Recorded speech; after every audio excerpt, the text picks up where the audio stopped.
ഇന്ന് ഏറ്റവും കൂടുതലും ആളുകൾ നേരിടുന്ന ഒരു പ്രയാസമാണ് സമ്പത്തുണ്ടാക്കിയാലും പക്ഷേ അത് മുഴുക്കുന്നില്ല, തികയുന്നില്ല. ഏതൊക്കെ ആവശ്യങ്ങൾ നമ്മുടെ ജീവിതത്തിലേക്ക് കടന്നു വന്നാൽ തന്നെയും, എത്ര തന്നെ സമ്പത്തുകൾ നമ്മൾ ചിലവഴിച്ചാൽ തന്നെയും അത് തികയാത്ത, മുഴുക്കാത്ത ഒരു അവസ്ഥ നമ്മുടെ ജീവിതത്തിൽ കടന്നു വന്നാൽ അതിന്റെ പ്രധാനപ്പെട്ട കാരണം നമ്മുടെ സമ്പത്തിൽ ബർക്കത്ത് ഇല്ലാത്തതിന്റെ പേരിലാണ്.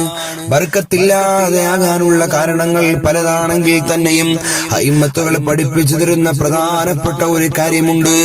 ആ കാര്യം ചെയ്യുന്നതിലൂടെ അല്ലാഹു സുബ്ഹാനഹു വ തആല മാന്യമായ രൂപത്തിൽ നമുക്ക് നൽകിയതായ സമ്പത്തിൽ അല്ലാഹു സുബ്ഹാനഹു വ തആല അവിടുന്ന് ബർക്കത്ത് നിക്ഷേപിക്കുന്നതാണ്. സമ്പത്തിൽ ബർക്കത്ത് കിട്ടിയാൽ പിന്നെ നമ്മുടെ മനസ്സിന് വിഷമമുണ്ടാക്കുന്ന രൂപത്തിലേക്ക് നമ്മുടെ പൈസകൾ ചെലവാകൂല.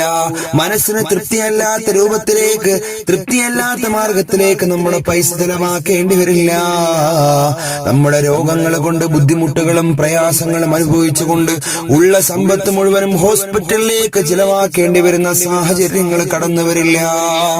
അയിമ്മത്തുകൾ പഠിപ്പിക്കുന്നു, പ്രിയമുള്ള മുഅ്മിനീങ്ങളെ, സൂറത്തുൽ അസ്ർ എന്ന് പറയുന്ന ഒരു സൂറത്ത്, അത് 40 പ്രാവശ്യം ഒരു മുഅ്മിനായ മനുഷ്യൻ ഓതിയിട്ട് അവന്റെ സമ്പത്തിലെ ബർക്കത്തിന് വേണ്ടി ദുആ ഇരുന്നാൽ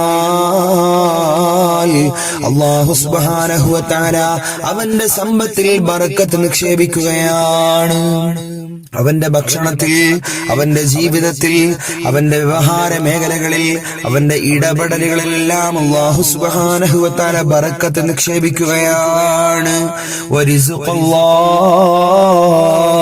അല്ലാഹു സുബ്ഹാനഹു വ തആല തരുന്ന, അല്ലാഹു സുബ്ഹാനഹു വ തആല ഒരു മനുഷ്യന് കൊടുക്കുന്ന സമ്പത്തുകളിലും ഭക്ഷണങ്ങളിലുമെല്ലാം അല്ലാഹു സുബ്ഹാനഹു വ തആലയുടെ പ്രത്യേകമാകുന്ന ഐശ്വര്യം നിറയ്ക്കുമെന്ന ഇമ്മത്തുകൾ രേഖപ്പെടുത്തുകയാണ്. അല്ലാഹു സുബ്ഹാനഹു വ തആല തൗഫീഖ് നൽകി അനുഗ്രഹിക്കട്ടെ.